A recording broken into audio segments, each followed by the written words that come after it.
Good morning, Kraken people. It is time for week 3 power rankings. Now, last night had a whole bunch of interesting stuff. Obviously, we all saw Chubb. That's not your leg's not supposed to go that way. Looks like he's going to be out. Hopefully, if he's lucky, out for season. But I think we can start off. I just want to make a little bit of a note about how I'm very proud of J.K. Dobbins fan club, McGovern here, for how he managed to navigate very, very quickly through his running back issues. So the trade for Rachaad White, he had a rough week 1, and Rachaad White also had some efficiency issues at the end of last year, but he had elite usage, and as a leading indicator of better stats, it paid off for him this week in a way. Obviously he lost, but we got to see some good output from him. And then, I don't know how many of us were thinking about picking up Jerome Ford. I was looking at picking him up minutes, around the same time that he was. But I didn't know who to drop. And what an insanely good pickup that ended up being, with Chubb being out for season. I didn't see how he looked. His stats looked like he looked good, but at the same time, I think I saw that there was like a long gain in there. So either way, suddenly McGovern has two very serviceable and likely heavy usage backs.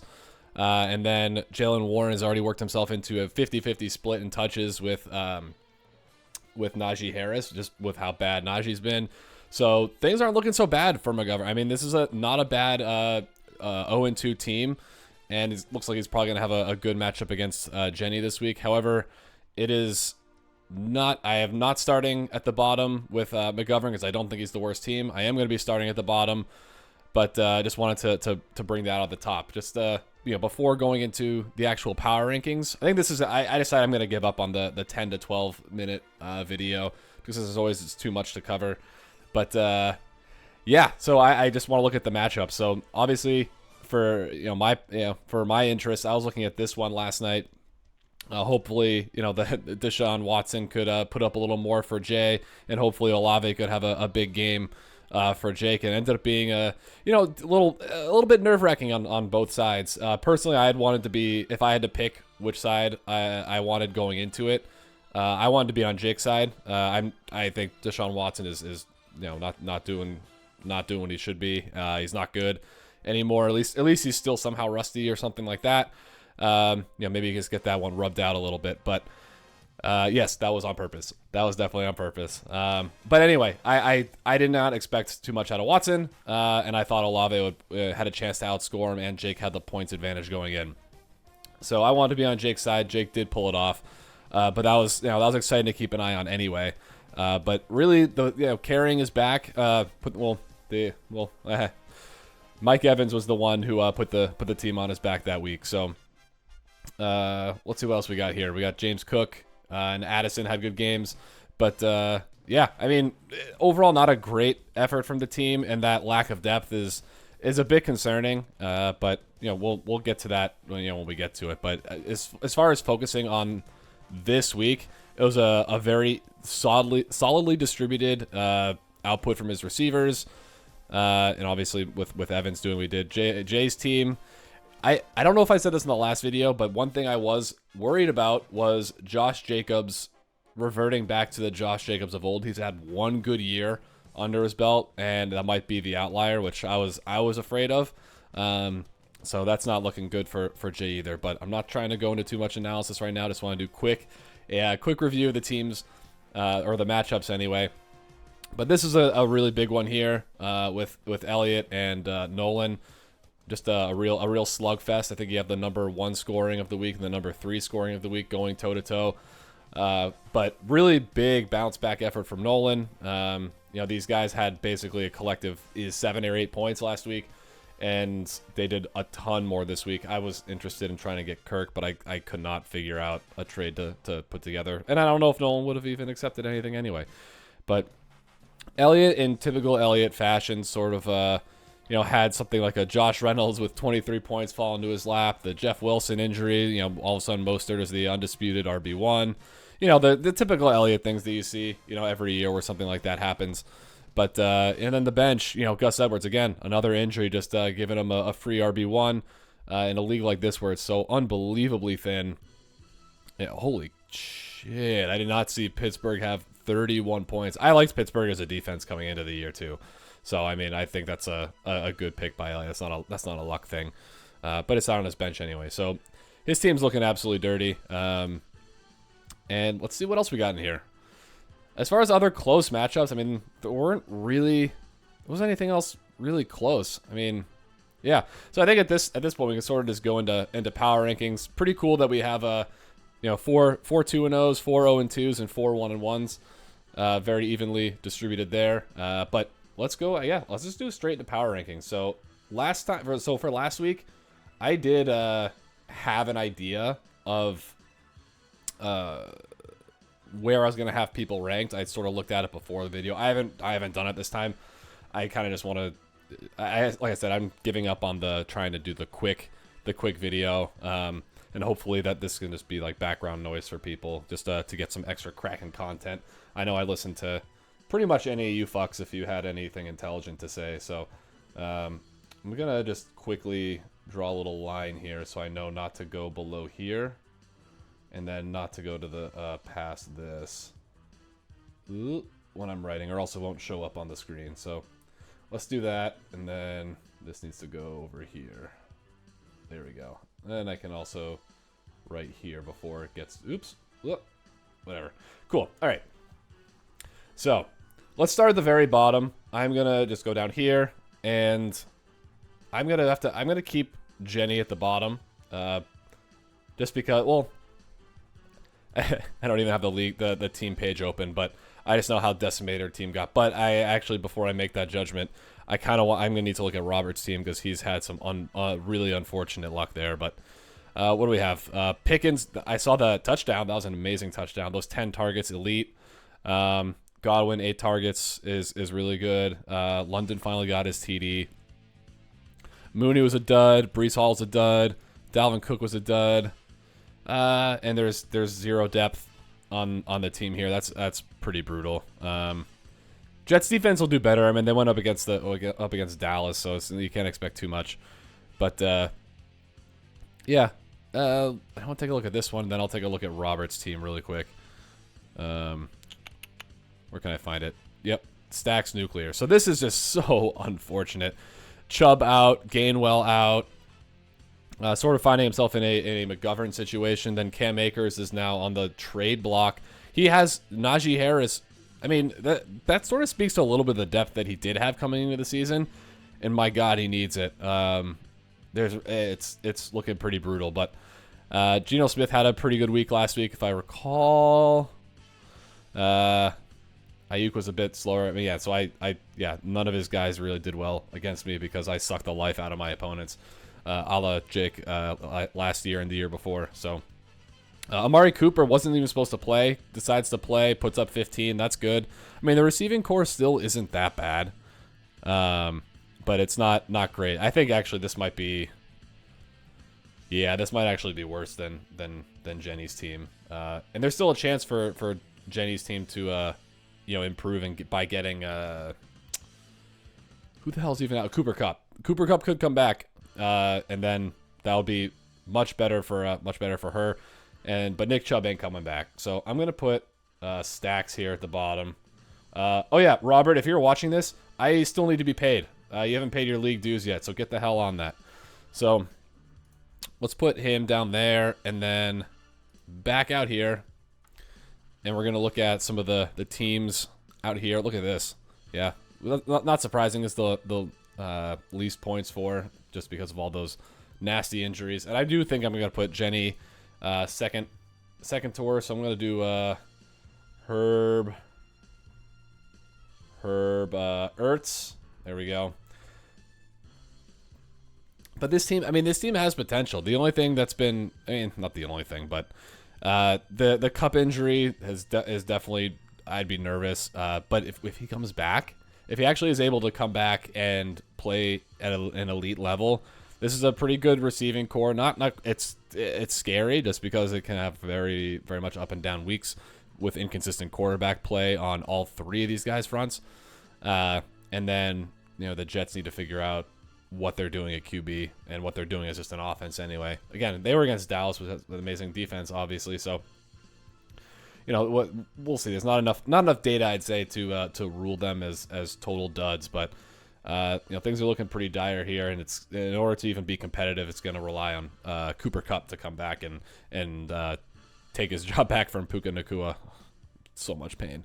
So that matchup wasn't even close against Morganelli. At one point it was. I think Jenny was actually favored at one point, at least as far as projections. But, Morganelli had a vintage Morganelli performance where that aforementioned Puka Nacua, I'm going to shake my head every time. It's just so painful that I dropped him. But Brian Robinson, he looked really good finally, just not being fully healthy. He's fully healthy now, not recovering from the gunshot wounds.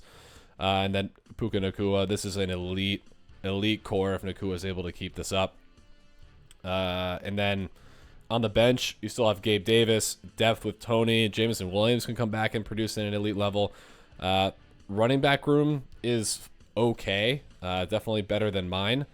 But Brian Robinson's going to need to keep this up. And Denver's supposed to have a really good front defensive line there. So to put up that kind of number, I watched the game, a lot of it, and he looked absolutely amazing. So definitely good for him. But then Pierce is not looking good. Etienne will be fine as long as he's healthy. I think I saw that was cramped, so that's no big deal. So this is a very, very good team. And then, that was never close. So now that we got those bottom two out of the way, we got to figure out who comes after that. There's there's sort of a big jump, right? I think there's a big jump in team talent. Do I really look at Jay? I had Jay up pretty high, but Deshaun Watson's not it. But Daniel Jones, I would be starting to put Daniel Jones in over Deshaun Watson. I would have against Arizona easily, but that's just me. But Allen Lazard needs to hit the bench. This team has zero depth now. There's been, in typical Jay fashion, he's not really worked at all in the free agent pool. So with Jacobs regressing, James Conner has a ton of usage, which is good. These guys are question marks. I can't say I'm loving this team. And from what I've seen, I'm not expecting Jay to be making a ton of moves to fix it for a little while. So if you're listening to this, Jay, then you need to get on it, or else you're gonna get back in the basement where you've been too comfortable for too long. So we're gonna do, except for that 1 year you won. We'll never, you can never take that away. McDonald's. There it is. Yeah, these two guys. If Mike Williams goes down, game over. Lazard should be on waivers. He shouldn't even be played. And there needs to be someone else taking this spot. Probably Ingram. But there's some talent out there on the waiver wire. It's not plentiful, but there is some. So then basically the next where I'm at now is after we get McDonald's out, Stacks, Jenny. That leaves us with, I like Nolan's team had a really good week, and I do like that team. I love the running back depth. That's going to be huge. McGovern's team, I'm just shocked at how quickly he's able to turn it around. Do I put am I the next one? I might be the next one. Freaky's team I would never put down here. He's still got a really, really good squad, but Joe Burrow is not turned. Look at this. That's decent numbers, I guess, but he might not even be playing, so he needs a QB. And if I'm him, I'm probably looking at like CJ Stroud, just for that volume has been insane. He's been really, really good. Receivers are still elite. Jahmyr Gibbs should get some more usage. I really do think they're easing him in. Kyron Williams, easy pickup, and now starting running back, which is crazy. So props to you on that one. You had me fooled there, but I thought it was going to be some stupid committee, and it's absolutely not. Cam Akers is Cam Akers himself into where's he going to go? Does he go to Cleveland? Cam Akers in Cleveland could be good. But yeah, he doesn't belong at the bottom. This was a really fun one. I tried so hard to get DeAndre Swift last week, but this is really good output from a lot of positions. Debo with 5 rushes, 9 targets, just a heavy usage. Pittman continues to see a ton of targets. Doesn't matter if it's Richardson or Minshew. With Diggs having, this is basically a floor game for Diggs, coming in at 11 points, which is elite. Justice Hill, he played. I mean, it's basically all you can say is that he played. It's really going to depend on how long Barkley's out. There's that sprain, but it's not like a high ankle sprain. It's just a regular. Yeah, there it is, ordinary sprain. So he probably won't. He might be out for 2 weeks. Not that I'm a doctor, but there's. I mean, you can just hopefully you can plug in Swift there, but it's still a little bit thin. Trading for a wide receiver, the DJ Moore, Rashad White trade. It's tough. That's a really tough move to trade for a receiver. Trade away with a valuable, high usage running back. But I definitely get the point of the trade. And how can I judge? 171 points. I mean, that was fantastic. Who needs a running back when you can just get all this out of the team there? So Kirko Chain's there with 33. Yeah, he's not in danger of being a bottom 4 team. Yeah, I think at this point it's got to be me. I think it's got to be Kamish. Let's see. I still think my team is decent, but I want to take a look at it here. So the biggest thing is, yeah, I have by far least points against. And I think I'm in the middle of the road. I think I'm like 6th in points scored or something like that. But that's also with Anthony Richardson only playing like a quarter and a half, maybe. Last week he put up 19. So he was on his way to probably delivering 30 points. I would say it's probably safe to assume he'd get around 30. And that would put me at a 140 output for the week. So what I like to see is how most of my guys beat their their projections here. They're getting good use. Thomas didn't have a single target in the second half, but 9 targets on the day is really good. 9 for Robert Woods, 13 for CeeDee Lamb, 8 for Devontae Adams. I mean, there's just a lot. There's a lot. And Tank Dell finally coming through with 10 there down as well. And Mingo could have had a touchdown last night. I'm not sure what he was doing there, but my receivers are coming into form, but I just have a really, really bad situation at running back. I know New Orleans has a good defensive line, so that's to be expected from Sanders. But I just hope he's able to turn around those 5 targets. He had 6 last week, I think. So he just needs to be able to do more with those receptions. But that offense is really, really bad. So hopefully when they have some, what do they have for Seattle? There might be some softer defenses coming up. Might be able to get them on the ground a bit more. So overall, I don't think I have a bad team. I just think there are better teams out there with a bit more depth, especially at running back. So I'll put him there. But then I think at that point, after we put me in fourth from the bottom, I'm gonna go by looking at these teams. I think I'm gonna probably put McGovern in here. Yeah, that makes most sense. McGovern.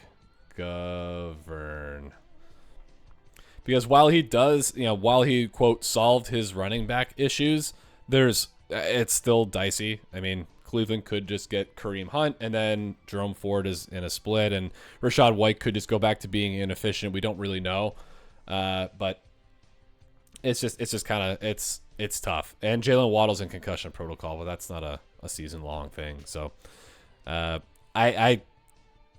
think the floor on this team is really low. But if he can maybe string together a couple of wins, if he gets this one against Jenny, and then who's he play week 4? That's a tough one against Elliott in week 4. So I think he goes 1-3 through the first 4 games, and then Jonathan Taylor comes back to help. So definitely can make a run for the playoffs. So I mean, I think 5th from the bottom isn't too bad a ranking for this team. So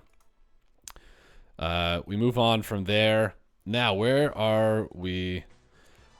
I like Nolan's team. I think Josh Allen just had a bad week 1.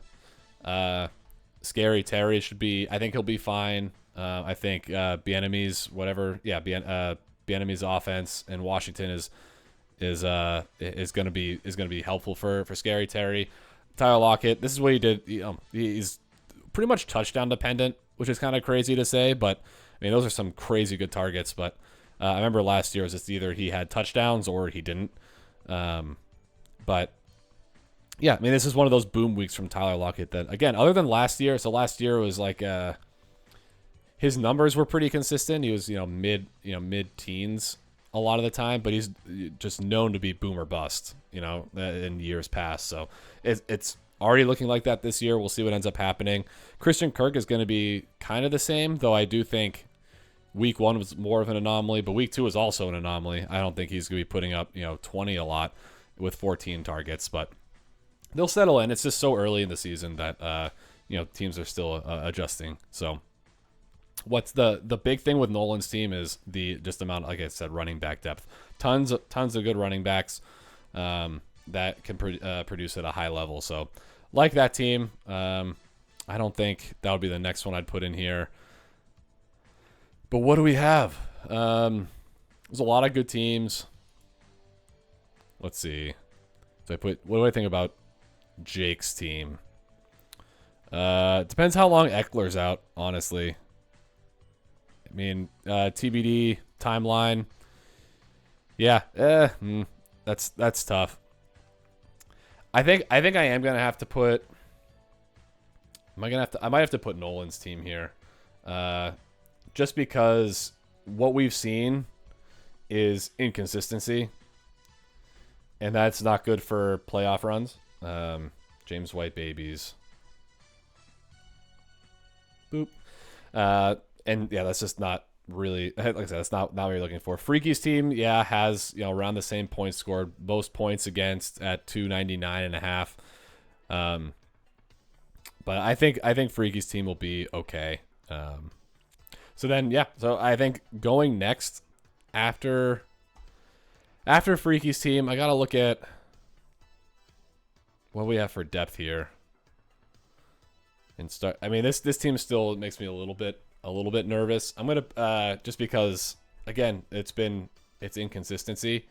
Because what was week 1? So we had 170 this week, and then he had like 110 the week before. So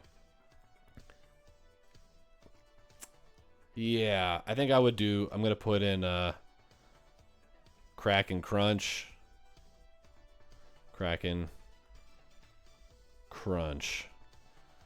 All right, there we go. So we have, I should put numbers here too, shouldn't I? Let's do 12, 11, 10, just so I can keep, this is more for me, I guess, so I don't lose track. 7, 6. So now who's at number 5? So we still need to rank Crew, Elliot, Jake, Morganelli, and Freaky. So, of these teams, because what, Jake had 123 here. He's going to have a rough time in bye weeks. I think that's something that also needs to be considered, and that's why depth is important.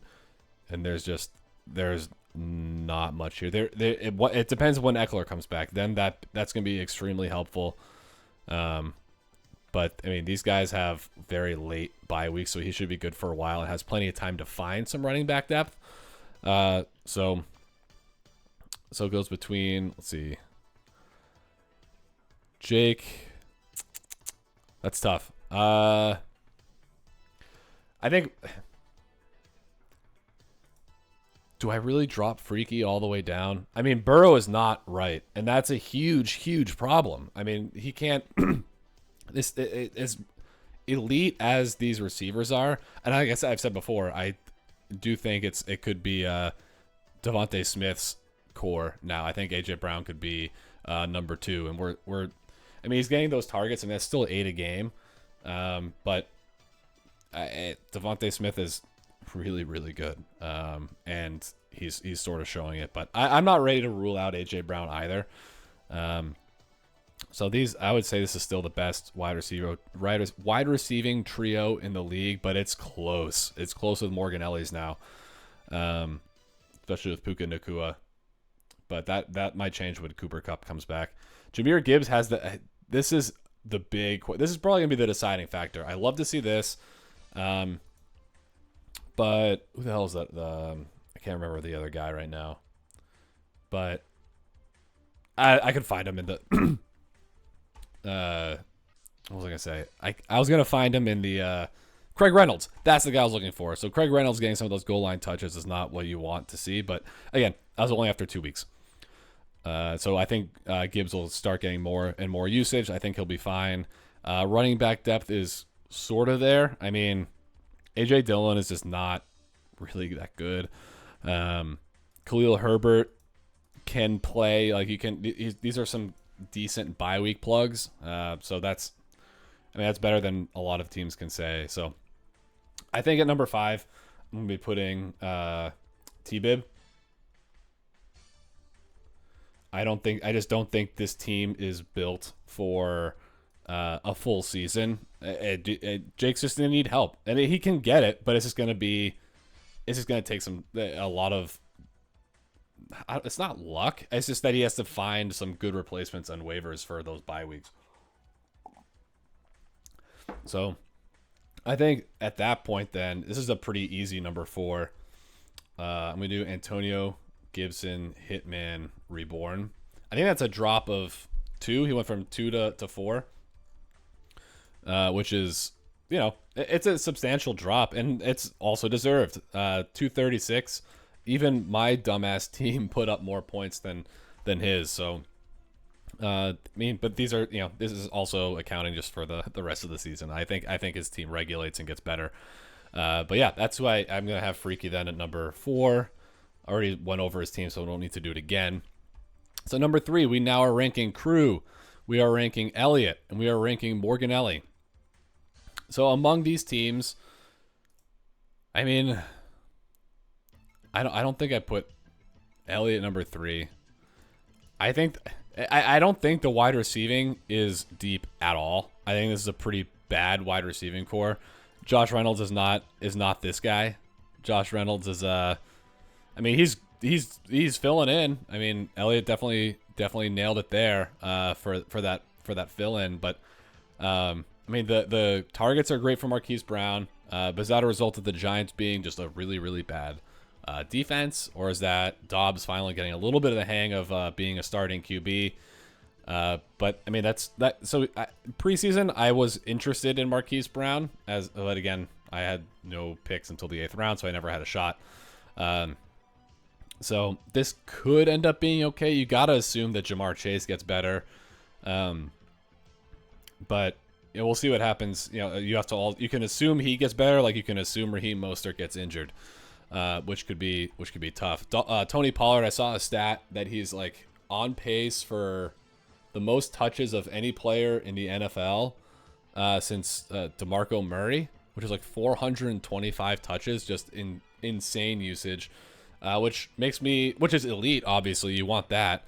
He and Christian McCaffrey are probably the 2 highest volume RBs, but durability obviously becomes a concern there.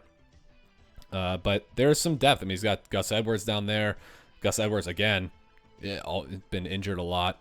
So there's just a lot of injury risk. But this is a very, very good team with a good enough running back depth to keep going. It can't imagine. It would be bad luck for all those guys to get injured, even though they have pretty noted injury history. So that's a very good team. Let's take a look at Morganelli's team. So Mahomes, elite QB, elite, just insane numbers from Puka Nacua. I'm gonna Puka all over my my microphone here if I have to keep looking at that. So running back depth, decent. Pierce is looking so bad. It's Stroud carrying that offense right now. So outside of that, I mean that was a lot of money to put on Joshua Kelly. He's been on waivers. He's just not. I don't think he's right. He had that good week. That was a career best, and I think that's his ceiling. I don't think I think this is not. I don't think we expect this because Tennessee's got a really good defense. But I think he's 10 points until Eckler comes back. So I think that was a wild use of Fab, but hey, he won the week, and that's what matters the most. And he's going to need all the points he can get versus Elliott this week. So this is gonna be a battle of the Titans. But so far, I think I like Elliott's team better than his. And let's take a look at Crew's team just to round it out and how I'm liking them. So this is an interesting. This is a tough one for me, just because. Zach Moss, I think, was just undisputed #1 in Indy. We don't know how long that lasts, but he showed up, had a great game. Bijan is legit. Bijan is a keeper, first round keeper most likely. So Chris is gonna have some decisions he's gonna need to make in the offseason. But it's likely that Kareem Hunt gets signed. I wouldn't be surprised if he goes to Cleveland or stays in Cleveland, I guess. Laporta and Hawkinson, there's depth in tight end. Sky Moore had his career high in yards. These are weak spots, but Aaron Jones and Christian Watson will be back soon. And this team is very, very good. So he's not #3. I think I put, I think right here I put Morganelli. So I'm going to do Kraken combined tour. #2 is going to be Jewish Mick C. And then Crew retains top position at #1. So I think that's what I got here for power rankings this week. I don't think I'm missing anything. Yeah, I think that's pretty clean there. So I'm not sure how long we clocked in. It's probably about a half hour, I would say, on this. So that's the bulk of what I got. Congrats to the 2-0 teams. But the 0-2 teams are nothing to sneeze at either. Those are some pretty good teams. I hope everyone is able to stay competitive. I want this to be an amazing season. So yeah, it's not a lot of shit talking for me this time around. But I got no sleep last night, so that's the way it is. So, yeah, fuck y'all, and I'll see you again in a week.